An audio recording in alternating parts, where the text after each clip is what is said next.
ഉപയോഗശൂന്യമായ ഹോട്ടലിൽ നിന്ന് നീക്കം ചെയ്യുന്ന പാചക എണ്ണകളാണ് ഇതിൽ ഇന്ധനമായി ഉപയോഗിക്കുന്നത്. ഒരു മണിക്കൂറിൽ 1 ലിറ്റർ ഓയിൽ ഇതിനു വേണ്ടി പ്രവർത്തിക്കുന്നു.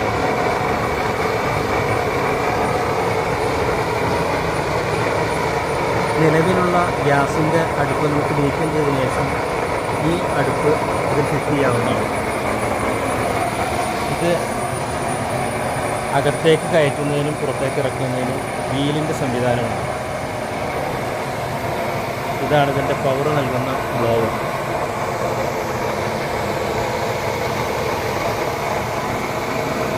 ഇതുവഴിയാണ് ഓയിൽ ഫില്ല് ചെയ്യേണ്ടത്.